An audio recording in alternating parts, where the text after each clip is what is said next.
এই দুনিয়াটা বড় আজীব এক জায়গার নাম।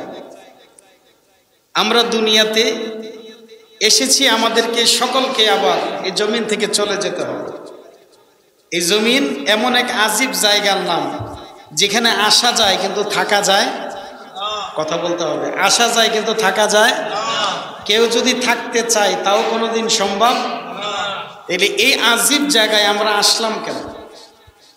এই আজীব জায়গায় আমার জন্ম হইল কেন?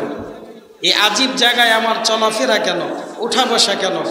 আল্লাহর হাবিব বলেন, মানুষ এই আজীব জায়গাতে আসা উঠা বসা যা কিছু আছে সব শুধু একমাত্র আল্লাহ জাল্লা জালালুহু ও আম্মা নামালুহুকে রাজি করার জন্য। বলি সুবহানাল্লাহ, আর তো জোরে বলি সুবহানাল্লাহ। তাইলে এই জমিনে আসা আল্লাহর জন্য, এই জমিন থেকে যাওয়া আল্লাহর জন্য। অতএব আসা এবং যাওয়া যদি আল্লাহর সন্তুষ্টির অর্জনের জন্য না হয়, আল্লাহকে রাজি করানোর জন্য যদি না হয়, তাইলে আপনার আশাটাও সার্থক হলো না, যাওয়াটাও সার্থক হবে না। যেরকম ঠিক না ভাই ঠিক? তাইলে আমরা আসছি আল্লাহকে রাজি করতে, আমরা চলেও যাব কাকে রাজি করতে? আল্লাহকে রাজি করতে। এই জন্য ইব্রাহিম আলাইহিস সালামের কাছে যখন মালাকুল মউত হযরত আজরাইলকে পাঠাইছে, আজরাইল আলাইহিস সালাম ইব্রাহিম আলাইহিস সালামকে যায় বলছেন, গো আল্লাহর খলিল, আল্লাহ আপনাকে মৃত্যুর পয়গাম দিয়ে পাঠাইছেন। তিনি বলছেন আপনাকে মৃত্যু দেওয়ার জন্য। ইব্রাহিম আলাইহিস সালাম বলেন, আজরাইল, কোন বন্ধু কি বন্ধুকে মারতে পারে? সুবহানাল্লাহ বলবেন যে কোন বন্ধু কি বন্ধুকে মারতে পারে? জিবরাইল আমিন প্রশ্নের জবাব জানে না। আসমানের মালিক আল্লাহকে যায় বলে, রব্বুল আলামিন, আপনার খলিল বলছে বন্ধু কি কোনোদিন বন্ধুরে মারতে পারে? এবার আল্লাহ বলেন, যাও আজরাইল, আমার খলিলকে যায়া বলো, বন্ধু কি এমন হয় নাকি যিনি বন্ধুর সাথে দিদার করতে রাজি হয় না? সুবহানাল্লাহ। অর্থাৎ আজরাইল আলাইহিস সালামকে আল্লাহ পয়গাম দিয়ে পাঠায় বলেন, ও আল্লাহর খলিল, নমরুদের আগুনে জ্বইলা আমি আল্লাহরে রাজি করে আপনি খলিলুল্লাহ হয়েছেন। সন্তানকে কুরবানি দিয়ে আমি আল্লাহকে রাজি করেছেন।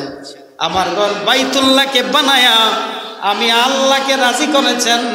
ওগো আল্লাহর খলিল, আমি আল্লাহ তাআলা আপনার যদি বন্ধু হই, আমি আপনাকে দেখতে চাই। অতএব দুনিয়ার বন্ধুত্ব বাইসা থাকলে টিকে থাকে, কিন্তু আমি আল্লাহর সাথে যাদের বন্ধুত্ব হয়েছে, যারা আমার পেয়ারা হয়েছে, যারা আমার মাহবুব হয়েছে, তারা যদি আমি আল্লাহকে দেখতে চাই, এই দেখার একটা কাজ হবে, সে জমিনে মৃত্যুবরণ করতে হবে। বলি সুবহানাল্লাহ। তাইলে মুমিনের জন্য মৃত্যুটা আল্লাহর থেকে একটা উপহার। যদি আপনার আশাটা সার্থক হয়, যদি আপনার যাওয়াটা সার্থক হয়, আর যদি আপনি আল্লাহর পেয়ারা হয়ে যান, মৃত্যু নামের একটা উপহার আল্লাহ আপনাকে দিয়া আমার আল্লাহর দিদারের জন্য আল্লাহ তাআলা আপনাকে জমিন থেকে নিয়ে যায়। বলি সুবহানাল্লাহ, এত জোরে বলি সুবহানাল্লাহ। এই জন্য আমাদের আশা এবং যাওয়াটাকে দামি বানাইতে হবে। দুইটা শ্রেষ্ঠ নিয়ামত আল্লাহ আমাকে আপনাকে সবাইকে দিয়েছিলেন। এই দুই শ্রেষ্ঠ নিয়ামতের চাদরে আল্লাহ আমাদেরকে ঢাইকা রাখছেন। কিন্তু আমরা দুনিয়ার ফেরে পড়ে, প্রেম ভালোবাসার পিছনে পড়ে, সংসারের পিছনে পড়ে, দুনিয়ার মানুষকে রাজি করতে যাইয়া আল্লাহ যে আমাদেরকে দুইটা রহমতের চাদর দিছিলেন, এই চাদরগুলাকে আমরা ফেলাইয়া দিছি, এই চাদরগুলাকে আমরা ছুঁড়ে ফেলে দিয়েছি, এই চাদরগুলাকে আমরা ছিঁড়ে ফেলেছি। যার কারণে আমরা জমিনে আসছি ঠিক, যাইও ঠিক, উঠি ঠিক, বসি ঠিক, সব কিছুর পরেও কেন জানি আমরা আসমানের মালিক আল্লাহর জন্য জীবন পর্যন্ত দিছে। তিনারা এক কাপ দুধ থেকে 70 জনে খাইছে, তারপরও কমে নাই। একটা বকরি জবাই দিয়া তামাম মানুষ খাইছে, তারপরে আল্লাহ বকরি আবার জবাই করে দিছে। কিন্তু এই জমিনের মাঝে 250 কোটি আমরা মুসলমান, আমাদের জন্য কেন জানি আসমানের সাকিনা নাজিল হয় না। যা খাই তা বেমজা লাগে, যা করি তৃপ্তি আসে না, যা লই আরো লইতে মন কয়। আমরা যা করি কেন জানি মনে হয় এটা হইছে না, এমনি না হইয়া হেমনে হইলে ভালো হইতো। যেরকম ঠিক না বেঠিক? আমাদের জন্য ফেরেশতা আসে না। অথচ জমিনে মুসলমানের সংখ্যা কিন্তু কম না। আমরা 250 কোটি আমরা মুসলমান। সুবহানাল্লাহ বলবেন না? বলেন কয়শো কোটি? এই বাংলাদেশে যদি 20 কোটি মানুষ হয় তাহলে এই বাংলাদেশে হয়তো 15 থেকে 16 কোটি মানুষ হবে মুসলমান। হিন্দুস্তানে যদি 150 কোটি মানুষ হয় তাহলে ইন্ডিয়াতে 40 কোটি আছে মুসলমান। সুবহানাল্লাহ বলবেন না? বলেন কয় কোটি আছে? 40 কোটি আছে মুসলমান। তারপরও মুসলমানের মসজিদ ভাঙে, আসমানের ফয়সালা আসে না। মুসলমানকে জ্বালায়া দেয়, আসমানের ফয়সালা আসে না। ফিলিস্তিনে 60 লক্ষ মানুষ জীবন দিচ্ছে, আসমানের ফয়সালা আসে না। এই ফিলিস্তিনে বাবা ইব্রাহিমের মাজার শরীফ, মুসা কালিমুল্লাহর মাজার শরীফ, 70 জন নবীর মাজার ওইখানে, 45,000 সাহাবী ফিলিস্তিনে ঘুমায়, তারপরও বেদিনরা আক্রমণ করতেছে, আসমানি ফয়সালা আসে না। জোরে কোন ঠিক না বেঠিক? অথচ খাজা আব্দুল মুত্তালিব নবীজির দাদা, যিনি কালেমা পড়ে নাই, যিনি মুমিন হয় নাই, একজন ব্যক্তি খানে কাবার সামনে দাঁড়ায় রয়েছে, আব্রাহার মতো বাদশা হাজার হাজার হস্তি বাহিনী নিয়ে আসছে। আব্দুল মুত্তালিব আসমানের মালিক আল্লাহকে তিনি বলেন, এই ঘরের মালিক আমি না আপনি, হেফাজত আপনি করেন, আমি যেটির মালিকানা আমি এগুলো নিয়ে চলে যাচ্ছি। সুবহানাল্লাহ বলবেন না? একজনে ডাক দিছে তো আল্লাহ আসমান থেকে আবাবিল পাঠাইছে। এখন 250 কোটি মানুষ ডাকে, আসমান থেকে আবাবিল আসে না, রহমতের সাকিনা নাজিল হয় না, মান্না সালুয়া আসমান থেকে আসে না। কেন? আমারে যে আল্লাহ মানুষ বানায় পাঠাইছে, এই মনুষ্যত্ব আমার ভিতরে কাজ করে না। আমারে যে আল্লাহ নবীর উম্মত বানাইছে, এই নবীর উম্মত আমরা হতে পারি নাই। অথচ যারা মানুষ হিসাবে জন্ম নিয়ে মনুষ্যত্বকে দিলে ধারণ করেছে, যেই নবীর উম্মত বানাইছে সেই নবীর উপরে যদি ঈমান আনছে, তাইলে আল্লাহ তাআলা একজনের জন্য জিবরাইলকে পাঠাইছে। সুবহানাল্লাহ বলবেন না? হযরত জিবরাইল আমিনকে জিজ্ঞাসা করা হয়েছে, রে জিবরাইল, এই জমিনের মাঝে তুমি হাজারো হাজার বার, কোটি কোটি বার আসছো পয়গাম নিয়ে। রে জিবরাইল জানতে চাই সবচেয়ে দ্রুত গতিতে কয়বার আসছো? জিবরাইল আমিন বলেন, ইয়া রাসূলুল্লাহ, ইয়া হাবিবাল্লাহ, সবচেয়ে দ্রুত গতিতে এই জমিনে আমি 4 বার আসছি। বলি সুবহানাল্লাহ। জোরে বলেন সুবহানাল্লাহ, বলেন জোরে বলেন। কয়বার আসছে? আসছে লক্ষ কোটি বার। সবচেয়ে গতি দিয়া, 600 নূরের পাখা দিয়া, একবারে উড়াল দিয়া জিবরাইল আসছে এই জমিনের মাঝে 4 বার। বলেন কয়বার? বলেন কয়বার? দেখেন, একজনের জন্য জিবরাইল আসে, 250 কোটি মানুষের জন্য জিবরাইল আসে না। একজন বললে আবাবিল পাখি নাজিল হয়, 250 কোটি মানুষ বলে নাজিল হয় না। একজন ব্যক্তি বলে তো আল্লাহ চন্দ্র দ্বিখণ্ড করে দেয়, 250 কোটি মানুষ বলে দ্বিখণ্ড হয়। একজন মানুষ বললে চন্দ্রকে উঠায় দেয়, 250 কোটি মানুষ বলে উঠায় না। কারণ মনুষ্যত্বের যেই একটা গুণ সিফত আমার ভিতরে থাকার দরকার, নবীর উম্মত হয়ে আমাকে যেমনে চলার দরকার, আমাদের ভিতরে মনুষ্যত্বও নাই। কেন জানি আমরা মানুষ পশুর মতো হয়ে গেছি, আমাদের আচরণ পশুর মতো হয়ে গেছে। কেন জানি আমরা জমিনে চলি ঠিক, কিন্তু আমাদের ভিতরে নবীর আদর্শ, নবীর চরিত্র, নবীর সিরাত আমাদের ভিতরে নাই। যেরকম ঠিক না বেটি? জিবরাইলকে বলে, জিবরাইল কয়বার আসছো? হুজুর সবচেয়ে গতি দিয়া 4 বার আসছে। এবার আল্লাহ তাআলা বলেন, জিবরাইল তাহলে কোন কোন 4 বার আসছো? হযরত জিবরাইল আমিন বলেন, ইয়া রাসূলুল্লাহ, ইয়া হাবিবাল্লাহ, আমি সর্বপ্রথম জমিনে সবচাইতে গতি দিয়ে আসছি। হযরত ইব্রাহিম আলাইহিস সালামকে যখন নমরুদের আগুনের মাঝে ফালায় দিছে, আমার আল্লাহ বলছেন, জিবরাইল, আমার খলিল যাতে আগুনের মাঝে না জ্বলে, আমার খলিল যাতে আগুনের ভিতরে এসির ঠান্ডা বাতাসে থাকে ব্যবস্থা করে দাও। ইয়া রাসূলুল্লাহ, আমি তখন সপ্ত আসমানের উপরে সিদরাতুল মুনতাহার মাঝে আমি ওইখান থেকে আল্লাহর হুকুমে জান্নাতি পোশাক নিয়ে খলিলের জন্য নমরুদের অগ্নিকুণ্ডে আসছি। আমি 600 নূরের পাখা একবারে ঝাপটি মেরে উড়াল দিয়ে আসছি। আইসা দেখি ইব্রাহিম আলাইহিস সালাম তখনও নমরুদের আগুনের কাছ পর্যন্ত পৌঁছায় নাই। বলি সুবহানাল্লাহ। জান্নাতি পোশাক পরায়া ইব্রাহিমকে রাখছি। ইব্রাহিম আলাইহিস সালামের ইজ্জত আবরু ঢাকার জন্য জান্নাতি পোশাক তিনারা আমি পরাইয়া দিছি। নবীজি বলেন, জিবরাইল আর কোন সময় আসছে? কয় হুজুর এটা আরো মজার কাহিনী। কয়টা কোন কাহিনী? বলেন, ইব্রাহিম আলাইহিস সালাম যখন সন্তানকে জবাই দিয়ে দিচ্ছে মিনার পর্বতে, ইসমাইলকে যখন জবাই দিয়ে দিবে, আমার আল্লাহ তাআলা বলছেন, আজ ইব্রাহিম, আমার ইব্রাহিম যদি সন্তান জবাই দেয়া দেয়, কিয়ামত পর্যন্ত সন্তান জবাইয়ের সিস্টেম চালু হবে, ফলে জমিন টিকে থাকবে না, মানুষ থাকা জমিনে জরুরি। অতএব জিব্রাইল যাও, আমার ইব্রাহিমের ছুরি যাতে ইসমাইলের গলায় না পৌঁছায় তার আগে লোহার কঙ্কর গলার নিচে বিছায়া দাও, জান্নাতি দুব্বা ইসমাইলকে সরায়া তার জায়গায় জান্নাতি দুম্বা শোয়ায়া দাও। বলি সুবহানাল্লাহ। আশ্চর্য হচ্ছে এ জায়গায় আল্লাহ যখন এই কথা বলেন তখন আল্লাহু আকবার বলে হযরতে ইব্রাহিম আলাইহিস সালাম ছুরি চালায় দিছেন। তা আমরা যখন গরু জবাই দেই, ছুরি কি তা 5 ফুট উপরে থাকে না গলার কাছে থাকে? কথা কন না, কোন জায়গায় থাকে? এতটুকু জায়গা, অল্প কয়েক সুতার ব্যবধানে জায়গাতে ইব্রাহিম আলাইহিস সালাম ছুরি চালায় দিছেন। জিব্রাইল আমিন বলেন, হুজুর আমি 600 নূরের পাখা দিয়া উড়াল দিয়া সিদরাতুল মুনতাহা থেকে মিনার পর্বতে আইসা দেখি ইব্রাহিম আলাইহিস সালামের ছুরি তখনও ইসমাইলের গায়ে লাগে নাই। জোরে বলেন সুবহানাল্লাহ। জিব্রাইল আর কোন সময় আসছে? কয় হুজুর হযরত ইউসুফ আলাইহিস সালামকে যখন তার ভাইয়েরা কুয়ার মাঝে ফেলে দেয়, আমি তখন সিদরাতুল মুনতাহায় ছিলাম।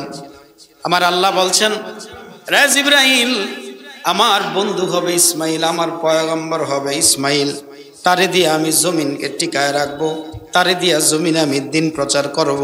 সুতরাং তিনি যদি কুয়ার ভিতরে পড়ে যায়, ময়লা জায়গায়, দুর্গন্ধময় জায়গায়, তিনার কষ্ট হয়ে যাবে। রে জিব্রাইল যাও, আমার ইউসুফের যাতে যার্রা পরিমাণ কষ্ট না হয়, তুমি আমার ইসমাইলের জন্য কোয়ার্টারে নিরাপদ জায়গা বানায়া দাও। বলে সুবহানাল্লাহ। জিব্রাইল বলেন, হুজুর আমি তখনও সিদরাতুল মুনতাহায়, আর ভাইয়েরা হযরতে ইউসুফ আলাইহিস সালামের গায়ে 25 মণ ওজনের শিকল লাগায়া উছাদ থেকে দিনারে যখন ছাইরা দিছে, তখনও আমি সিদরাতুল মুনতাহায়। আল্লাহ আদেশ দিছেন, আমি 600 নূরের পাখা দিয়া উড়াল মাইরা আইসা হযরতে ইসমাইলের ওই শিকলির মাঝে ধরে উনারে ঝুলাই দিছি। আমি সিদরাতুল মুনতাহাতে আইসা দেখি যে ইসমাইল আলাইহিস সালামের পা তখনও কুয়ার ময়লা পানিতে লাগে নাই। বলি সুবহানাল্লাহ। আল্লাহু আকবার, জোরে বলি না ভাই। ইসমাইল ইউসুফ আলাইহিস সালাম যে কুয়াতে ছিলেন, কুয়ার সকল পোকামাকড় আল্লাহ বার করে দিছেন। শান্তিতে ইউসুফ আলাইহিস সালাম 40 দিন সেখানে থাকবেন। আমার আল্লাহ রাব্বুল আলামিন সকলকে বলছেন, আমার ইউসুফের যাতে কষ্ট না হয়, সকলের জন্য, পোকামাকড়ের জন্য দরজাগুলা, ছিদ্রগুলা বন্ধ করে দিছেন। এই অবস্থায় অনেক দিন আশাই ছিল একটা অজগর সাপ, এটা আইছে দেখার জন্য। তিনি যখন অজগর সাপটা যখন ছিদ্র থেকে মাথা বের করছেন, জিব্রাইল আমিন এমন এক ধমক দিছে, এই ধমকের কারণে অজগর সাপের কান আল্লাহ কিয়ামত পর্যন্ত বন্ধ করে দিছে। পৃথিবীর সব সাপ কানে শুনে, কিন্তু অজগর সাপ কানে শুনে না। কারণ ওই দিন আল্লাহ তাআলা এই এতটুকু বেয়াদবের কারণে কিয়ামত পর্যন্ত অজগর সাপের যত বংশধর আছে সবগুলার আল্লাহ দেন্দা বানায় দিছে। কিয়ামত পর্যন্ত এগুলো আর কোনোদিন কানে শুনবে না। সুবহানাল্লাহ বলবেন না? আর সবচেয়ে লাস্ট যে বিষয়,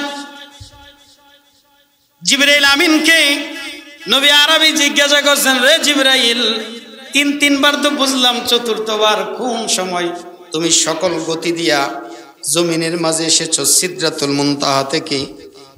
হযরত জিবরাইল আমিন বলেন, ইয়া রাসূলুল্লাহ, ইয়া হাবিবাল্লাহ, যখন আপনি উহুদের ময়দানে যুদ্ধ করেন, কাফেরের পক্ষ থেকে যখন আপনাকে আঘাত করা হয়েছে, আপনার গা মুবারক থেকে যখন রক্ত মুবারক জমিনের মাঝে পড়বে, আমার আল্লাহ বলেন, জিবরাইল দৌড়ায়া যাও রে, আমার নবীর রক্ত মুবারক যদি জমিনে লাগা যায়, আমি আল্লাহ তাআলা জমিনকে ঠিক রাখবো না, ধ্বংস করে দিব।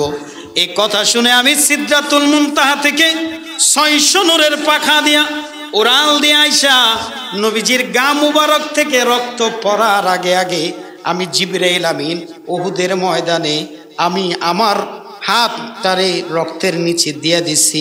আশ্চর্যের বিষয় হলো নবীজি, আমি হাত জমিনে এবং আপনার রক্তের মাঝখানে রাখছি, তার আগে আগে কার যেন একটা হাত আইসা আপনার রক্তের ফুটাটারে হাতে নিয়ে নিছে। বলে সুবহানাল্লাহ। নবীজি বলেন, জিবরাইল, এটা আমার খলিল, আমার বন্ধু, তুমি আল্লাহর খলিলের নামের কথা শুনছো, আল্লাহর বন্ধুর নামের কথা শুনছো, মনে রাখো আসমান জমিনে পরপারে আখেরাতে জান্নাতে আমার একজন বন্ধু হবে, তার নাম আবু বকর। তোমার থেকে তার মোহাব্বত আমার প্রতি বেশি বিদায় আমার রক্ত আবু বকর আগে নিয়ে নিছে, তোমাকে ছুঁইতে দেয় না। জোরে বলি না সুবহানাল্লাহ। এবার আমি যে কথাটা আপনাদের কাছে জানতে চাই, এই রক্ত মুবারক নবীজি যে ঝরাইছেন, এই রক্ত মুবারক কি নিজের জন্য ঝরাইছেন না আমাদের জন্য ঝরাইছেন? তাহলে নবী যদি আমার আপনার জন্য রক্ত মুবারক ঝরাইতে পারে, আমি আর আপনি কি নবীর আদর্শটা মানতে পারবো না? যারা বলেন মানতে পারবো না, তো মানি কেমনে? আমাদের নামাজ কি খালি শুক্রবার না আরো নামাজ আছে? তো এটা মসজিদে বাইরে হইলে আপনারা এই কথা মনে থাকে না কেন? জিলহজের মাস, এই মাস বড় দামি মাস। আল্লাহ তাআলা কুরআনুল কারিমে এই মাসের প্রথম 10 দিনের ব্যাপারে আল্লাহ কুরআনে শপথ করে বলেন ওয়াল ফাজর ওয়ালা ইয়ালিন আশর। আল্লাহ তাআলা ফজরের কসম খায়া আল্লাহ রাব্বুল আলামিন 10টা দিনের কসম খাইছে। সুবহানাল্লাহ বলবেন না? বলেন কয় দিনের কসম খাইছে? ইমাম ইবনে কাসির তিনার তাফসিরে লিখেছেন, ইমাম বুখারী এই ব্যাপারে তাফসির করে বলেন এই 10 দিন কোন 10 দিন? নবীজি বলছেন এই 10 দিন হচ্ছে সেই 10 দিন যে 10 দিন হচ্ছে জিলহজের প্রথম 10 দিন। বলি সুবহানাল্লাহ।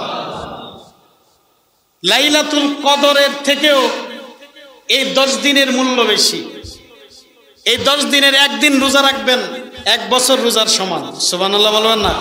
এই 10 দিনের একদিন ইবাদত করবেন 1 বছর ইবাদতের সমান।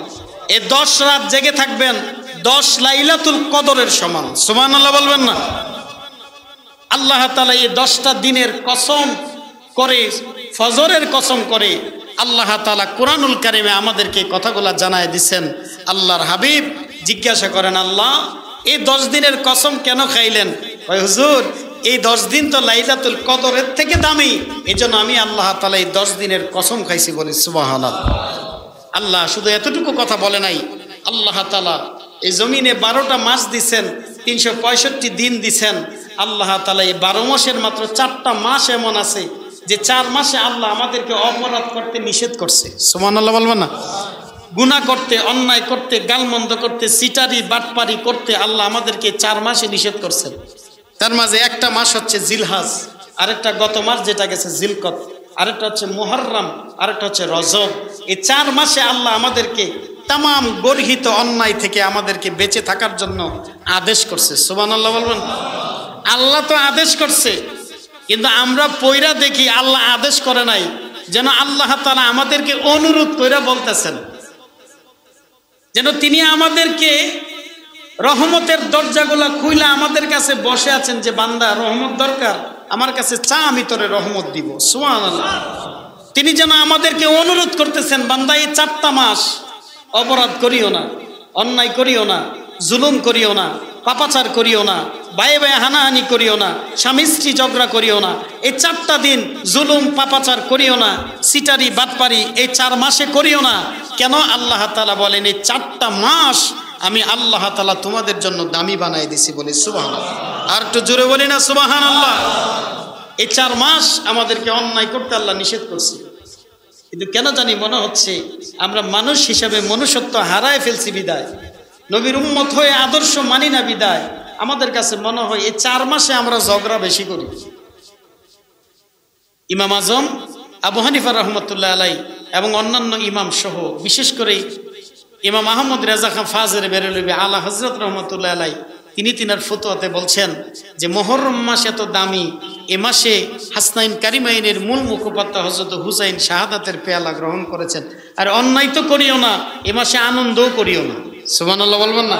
চিন্তা করেন তাদের মনুষ্যত্ব কোথায়, আমরা কোথায়? এই 4টা মাস আল্লাহ আমরার কাছে দামি বানাইছে। জিলকত চলে গেছে, জিলহজ চলতেছে। মনে রাখেন এই জিলহজের এক একটা মুহূর্ত লাইলাতুল কদরের মতো দামি। আপনি যদি দিনে রোজা রাখেন, রাতের বেলা ইবাদত করেন, আমার আল্লাহ তাআলা নবীর খাতিরে আপনাকে যে কি দিবে এটা আপনার বোঝা মুশকিল। আল্লাহ বলছেন, হাবিব আমি আপনাকে খায়ের দান করছি। খায়ের মানে আমি আপনাকে আমার যা আছে আমি আপনাকে তা দিছি, আমার নিয়ামত আপনাকে দিছি। জিজ্ঞাসা করা হয়, আল্লাহ কতটুকু দিছেন? আল্লাহ বলেন যে ওয়ালি খাইরিন লা নিহায়া, আমি আল্লাহ যে দান করি আমার নেয়ামত এটার কোনো শেষ নাই। জোরে বলি না সুবহানাল্লাহ। আল্লাহ যে আমরারে দেয় এটার কোনো কি নাই, বলেন এটার কোনো কি নাই, কেমনে নাই দেখেন। আল্লাহর হাবিব মেরাজের রজনীতে আমাদের জন্য 5 ওয়াক্ত নামাজ আনছেন। বলেন কয় ওয়াক্ত, বলেন না কয় ওয়াক্ত, 5 ওয়াক্ত নামাজ আনছেন। যখন আল্লাহর হাবিব চলে আসেন, আল্লাহ বলছেন হাবিব আমি তো বলছিলাম 50 ওয়াক্ত, আপনি উম্মতির দিক তাকায়া 5 ওয়াক্ত নিছেন, আমি আল্লাহ ওয়াদা করতেছি আপনার উম্মত যদি 5 ওয়াক্তই পড়ে আমি আল্লাহ তাআলা 50 ওয়াক্তের সওয়াব দিব। জোরে বলেন কয় ওয়াক্ত, বলেন কয় ওয়াক্ত। এ কথা সত্য, কিন্তু একটু ভুল আছে যে কিরকম। 50 ওয়াক্ত বলছে একলা পড়লে, 50 ওয়াক্ত বলছে একা পড়লে, কিন্তু হাদিস প্রমাণ করে যে কোন উম্মত যদি জামাতের সাথে নামাজ পড়ে তাইলে তার এক ওয়াক্তে 27 গুণ সওয়াব দেয়। জোরে বলি সুবহানাল্লাহ। বলেন কয় গুণ? তাহলে 5 ওয়াক্ত নামাজে যদি আপনি 27 দিয়ে গুণ দেন, 200-র উপরে জায়গায় ওয়াক্ত, তাইলে দেখেন আমাদেরকে আল্লাহ তাআলা যে খায়ের দান করছেন নবীর মাধ্যমে, এই খায়েরের কি কোনো শেষ আছে? কথা শেষ আছে? আল্লাহ বলছেন লাইলাতুল কদরের রাতের থেকেও জিলহজের প্রতিটা দিন প্রতিটা রাত উত্তম। তাইলে যদি জিলহজের মাসে একটা রোজা রাখলে 1 বছর রাখার সওয়াব হয়, বলেন এই 1 বছরের ভিতরে জিলহজের আরো 10 দিন আছে না না? দেখেন এটার ভিতরে খায়ের আল্লাহ যদি ধইরা বসে তাহলে আপনাকে আল্লাহ দিতেই থাকবে, দিতেই থাকবে। আপনার কাজ কি? আপনার কাজ হচ্ছে আল্লাহ যে আপনাকে এগুলা দিতে চাচ্ছেন, বড় দয়া আপনার প্রতি দেখাইতেছেন, আমাদের উচিত আল্লাহর এই দেওয়াগুলাকে গ্রহণ করা, আল্লাহর এই দেওয়াগুলাকে সাদরে আদরে আমাদের দিলে প্রতীত করা। আল্লাহ বলেন উম্মত, আমার নবীর উম্মত যারা, তোমরা যদি অন্যায় করতে করতে ক্লান্ত হয়ে যাও, তোমরা যদি অন্যায় করতে করতে যদি আকাশ পর্যন্ত পৌঁছা যাও, আল্লাহর হাবিব বলেন লাউ বালাগাত যুনুবুকা আনাসাস সামা সুম্মাস্তাগফারতানি গাফারতু লাকা ওয়ালা উবালি। আল্লাহ বলেন হাবিব আপনার উম্মতকে জানায়া দেন, তারা যদি অন্যায় করতে করতে আসমান পর্যন্ত পৌঁছে যায়, তারপরেও যদি আমি আল্লাহর কাছে ক্ষমা চাই, আমি আল্লাহ তাআলা তাদেরকে শুধু মাফ করব না, আমি তাদেরকে নেয়ামত আরো বাড়ায় দিব। এই কথাগুলা কেমনে আপনারা বুঝাইলে আপনারা বুঝবেন, কেমনে জানাইলে আপনারা জানবেন, হৃদয়ের কোন ভাষা আপনাদের মাঝে উপস্থাপন করলে আপনারা মসজিদটা চিনবেন, হানাহানি ভুলে যাবেন, হিংসা ফাসাদ মুনাফিকি ভুলে যাবেন। এই ভাষা জ্ঞান আমার নাই, আল্লাহ যাতে এই ভাষা জ্ঞান আমাকে দান করে, আপনাদেরকে বুঝার তৌফিক দিয়ে জোরে বলে আমিন। আর একটু জোরে বলে আমিন। আল্লাহ বলেন বান্দা গুনাহ করছো দিনে, আমি আল্লাহর কাছে দিনে গুনার ক্ষমা যদি চাও, আমি আল্লাহ দিনেই তোমারে মাফ করে দিই। রাতে গুনাহ করছো, আমি আল্লাহ রহমতের দরজা খুলে রাখছি, যদি তুমি রাতেই আমি আল্লাহর কাছে মাফ চাও, আমি আল্লাহ রাতেই মাফ করে দিব। কিন্তু তোমার এই গুনার কথা আমি জমিনে কারোকে জানাবো না, কাউকে বলবো না, গোপনেই যদি মাফ চাও আমি আল্লাহ তাআলা গোপনেই তোমারে মাফ করে দেব। বলি সুবহানাল্লাহ। আর একটু জোরে বলি না সুবহানাল্লাহ। আল্লাহ তাআলার প্রিয় হাবিব হাদিসে কুদসিতে বর্ণনা করছেন, নবীজি বলছেন ইবনা আদম কুম ইলাইয়া, হে আদম সন্তান তুমি যদি গুনাহ করে আমি রহমতের দরিয়ার দিকে দৌড় দাও মাফের আশায়, তুমি শুধু কুম ইলাইয়া আমার জন্য যদি তুমি দাঁড়ায়া যাও, আমশি ইলাইকা আমি আল্লাহ তাআলা তোমার জন্য দৌড়াইতে থাকবো। জোরে বলি না সুবহানাল্লাহ। আল্লাহর হাবিব সররদু জাহান নবীর খাতিরে আমাদেরকে কি সুযোগটা দিছে, আমরা সেই সুযোগটা মানতে চাইতেছি।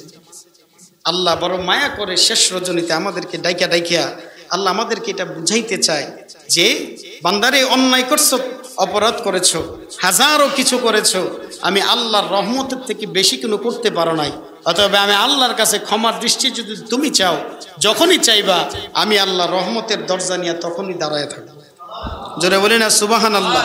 আমার আল্লাহ বলেন ইন আতাইতানি লাইলান, যদি রাতে দাঁড়াও আতাইতুকা লাইলা আমি আল্লাহ রাতেই তোমারে মাফ করে দেব। আল্লাহ বলেন ইন আতাইতানি নাহারান, যদি দিনের বেলায় দাঁড়ায়া যাও আতাইতুকা নাহারা আমি আল্লাহ দিনেই তোমাকে ক্ষমা করে দিব। অতএব ক্ষমার জন্য যাকে দরকার অন্যান্য নবীদেরকেও তিনাদের দরকার ছিল, কিন্তু আল্লাহ তাআলা নসিব ভালো রাইখা আমার আর আপনার জিন্দিগির হায়াতে নবীর উম্মত হওয়ার সুযোগ দান করছে। অতএব আমার নবীর ওসিলা দইরা যদি ইব্রাহিম আলাইহিস সালাম নমরুদ থেকে বাঁচতে পারে, আমার নবী ইসমাইলের রেহেমে দুনিয়াতে আসবেন বিদায় নবীর খাতিরে যদি ইসমাইল আলাইহিস সালাম সূরের নিচ থেকে বাঁচতে পারে, আমার নবী যদি নবীর ওসিলার কারণে যদি ইউসুফ আলাইহিস সালাম কুয়া থেকে বাঁচতে পারে, নবীর ওসিলা দেওয়ার কারণে ইউনুস যদি মাছের পেট থেকে বাঁচতে পারে, আমরা নবীর উম্মত হইয়া কেন বাঁচতে পারবো না? কারণ আমরা নবীকে ওসিলা করে চাওয়ার সময়টা আল্লাহর কাছে চাই না। আমরা নামে সুন্নি হয়ে আছি, কামে আমাদের সুন্নিয়াত নাই। মনে রাখবেন, মিলাদুন নবীর রেলি করে জোহরের নামাজ না পড়ার নাম সুন্নিয়াত না। গিয়ারবি শরীফ মাহফিল সারা রাত করে ফজর না পড়ার নাম সুন্নিয়াত না। 4 দিনা 40 এক বছরে খাওয়ায়া নিজেরা নামাজ না পড়ার নাম সুন্নিয়াত না।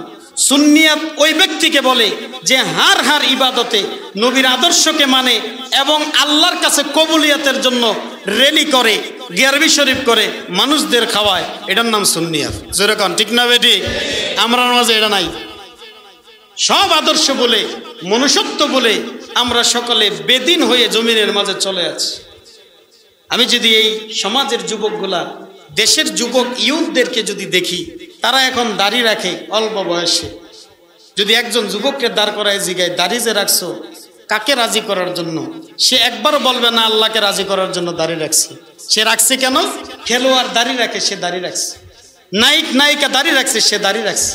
সে দাড়ি রাখে বেদিনকে খেয়াল করে, নবীকে রাজি করার জন্য দাড়ি মানুষ কম রাখে। যেরকম ঠিক না বেঠিক? রাখে না? তাইলে এই জমিনে আল্লাহ আমাদেরকে পাঠাইছিল তিনাকে রাজি করার জন্য। আল্লাহ আমাদেরকে পাঠাইছিল তিনাকে খুশি করে এই জমিন থেকে যাওয়ার জন্য। বয়সের এই সন্ধিখালে আমরা যেন কেন জানি বুঝতেছি আমরা আসছি ঠিক, চলতেছি ঠিক, খাইতেছি ঠিক, আল্লাহকে আমরা রাজি করতে পারতেছি না। যেরকম ঠিক না বেঠিক? আল্লাহকে রাজি করতে পারতেছি না। অতএব ভাইয়ের আমার, বন্ধুরা আমার, উদাত্ত আহ্বান জানাই, আসেন আমরা আল্লাহকে রাজি করি। আসেন আমরা আল্লাহর সন্তুষ্টির জন্য কোনো কিছু করি। মনে রাখেন, আমার আল্লাহ তাআলা যদি নবীর আদর্শ কোনো মানুষ মানে, আল্লাহ তাআলা বলেন নবীর আদর্শ মানলে তার গলার মাঝে 100 শহীদের এক মালা দিয়ে দিব আমি আল্লাহ। শুধু তাই না, যদি নবীর আদর্শ মানে আর আমি আল্লাহর কাছে ক্ষমা চাই, তাইলে আমি যে তাকে ক্ষমা করে দিব এটা গ্যারান্টি। সুবহানাল্লাহ বলবেন না? এটা আল্লাহ গ্যারান্টি দিছেন। নবীর চাচা আমিরে হামজা, তিনার নাম বীর আমিরে হামজা। আমাদের দেশের ভাষায় মুক্তিযুদ্ধের উষা র্যাঙ্ক যেটা, এটা আমরা বীর বিক্রম বলি। আমিরে হামজাকে বলা হয় বীর আমির হামজা। নবীজির চাচা ছিলেন। আমিরে হামজা ময়দানে শাহাদাত গ্রহণ করছেন। তো আবু জাহেলের বিবি হিন্দা, তিনি যায় আবু জাহেলের বুকটারে ছিঁড়ে কলিজাটারে বার কইরা কাঁচা চাবাইয়া খাইছে। এই কলিজাটারে সুতার ভিতরে দিয়া দিয়া মালা বানাইছে। দিল কলিজা যেটা সুক্কা কইরা থাকে ডিমের মতো, এটারে দিয়া মালার মেডেল বানাইছে। আমিরে হামজা রাদিয়াল্লাহু তাআলা আনহু এইভাবে শাহাদাতের পেয়ালা গ্রহণ করছে। আমার নবীকে জিজ্ঞাসা করলে নবীজি বলেন যে আমার চাচা আমির হামজার টুকরাগুলা যেখানে যেখানে আছে মিলাইয়া নাও, এভাবেই রাইখা দাও। কালকে আমার হাসরের ময়দানে আমার গুনাহগার উম্মতগুলাকে এক এক টুকরা গোশতের বিনিময়ে কোটি কোটি উম্মতকে আমি জান্নাতে নিব। আমিরে হামজার মতো যারা শহীদ হয়েছে, আল্লাহর হাবিব বলেন এই আমিরে হামজার মতো 100 শহীদের মালা আমি একজন উম্মতকে দান করব যে নাকি আমার একটা সুন্নত মানবে। জোরে বলি না সুবহানাল্লাহ। অন্যদিকে আল্লাহ বলেন কুল ইন কুনতুম তুহিব্বুনাল্লাহ ফাত্তাবিউনি ইউহিব্বুকুমুল্লাহ ওয়া ইয়াগফিরু লাকুম যুনুবাকুম। আল্লাহ বলেন আমার নবীকে যদি কেউ ইত্তেবা করে, অনুসরণ করে, নবীর আদর্শকে যদি কেউ মানে, ইয়াগফিরু লাকুম যুনুবাকুম, আমি আল্লাহ তারে মাফ করে দিব। শুধু তাই না, তার জন্য আমি আল্লাহ রহমতের সব দরজা খুলে দিব। নবীর আদর্শ কি? মুসলমান দাড়ি রাখবেন। নবীর আদর্শ কি? নামাজে আসলে পাঞ্জাবি পরবেন। নবীর আদর্শ কি? মাথায় টুপি থাকবে। আমরা মনে করি মাথায় টুপি, এটা মনে হয় খালি মসজিদে আইলে, এটা আমরা মনে করি। মনে রাখবেন, আমার নবীর দুইটা সুন্নত বড় দামি। এক, আমার নবী সহজে মাথা থেকে পাগড়ি মুবারক খুলতেন না। এই জন্য পাগড়ির আদব হচ্ছে, পাগড়ি নিয়ে বাথরুমে প্রস্রাবখানায় যাওয়া যায় না, এটা নিষেধ। পাগড়ির আদব হচ্ছে এটা। তো নবী যখন পাগড়ি মুবারক খুলতেন তো টুপিটা মাথায় দিয়া উপরে একটা চাদর অথবা গামছা দিয়া প্রস্রাবে যাইতেন। মাথাকে নবী কখনো খালি রাখতেন না।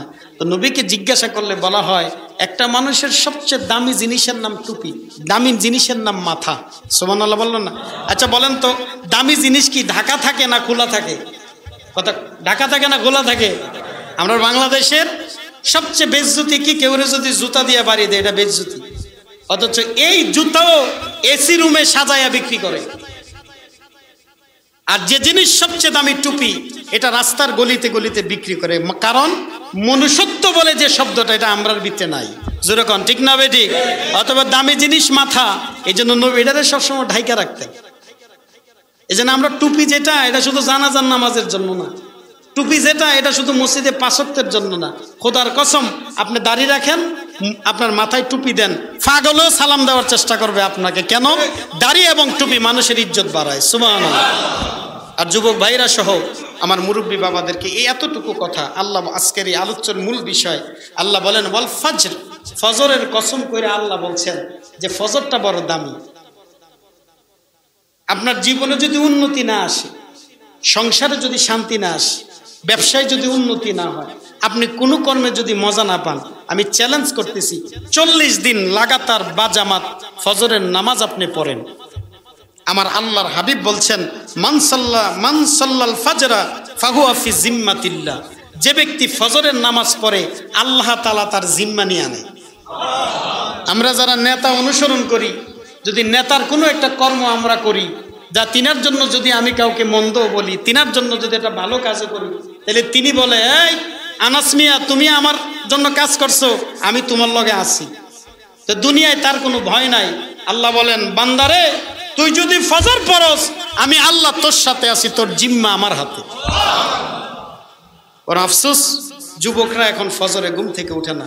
মুরব্বী মানুষ যেটি বাড়ির বইয়া নামাজ পড়ার কথা, এটি কষ্ট করে করে আই ফজরের মসজিদটা আমাদের শূন্য হয়ে যাচ্ছে। যুবক ভাইরা, উদাত্ত আহ্বান, ফজরের নামাজটা পড়ো, আল্লাহ জীবন সুন্দর করে দিবে। মুরব্বীদেরকে বলবো, ফজরের নামাজ পড়েন, আল্লাহ জীবন সুন্দর করে দিবে। ফজরের 2 নিয়ামত, আল্লাহ বলেন যে ফজর পড়বে আমি তার জিম্মা। অন্যদিকে নবী বলেন, যে ফজরের নামাজের সুন্নত পড়ে আমি আল্লাহ তাআলা আসমান জমিনে যত কল্যাণ আছে তার থেকে বেশি নিয়ামত তারে দান করি। আল্লাহ রাব্বুল আলামিন আমাদেরকে এই কথাগুলোকে আমল করার তৌফিক দান করুক। জোরে বলে আমিন। ওয়া আখিরি